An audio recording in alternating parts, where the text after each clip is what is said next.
MMRDAने नव्याने बांधलेल्या अटल सेतूवर पृष्ठभागाचं नुकसान दाखवणारा व्हिडिओ सध्या व्हायरल झाला आणि त्यानंतर कंत्राटदारावर 1 कोटी रुपयांचा दंड ठोठावण्यात आलाय। MMRDAने कंत्राटदाराला जबाबदार धरताना नुकसानाचं कारण अतिवृष्टी आणि पावसाळ्यामधील सततचा वाहतूक प्रवास असं सुद्धा म्हटलेलं होतं।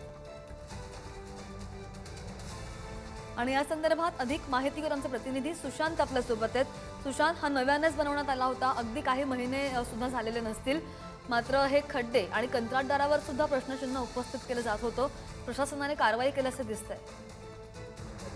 नेहमीच आहे की पावसाळ्यात अनेक ठिकाणी खड्ड्यांची परिस्थिती मुंबईत आणि त्याच्यावरून नेहमीच राजकारण तापतं।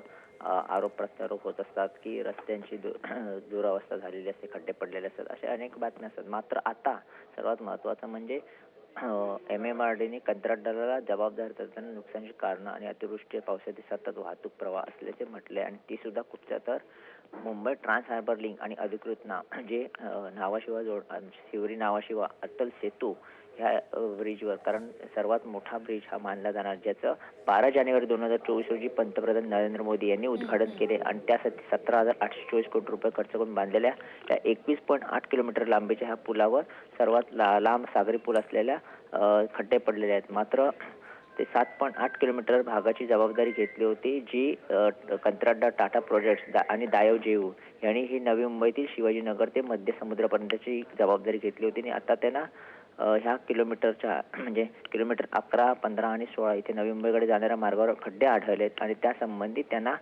आता 1 कोटीचा दंड ठोठावण्यात आलेला आहे।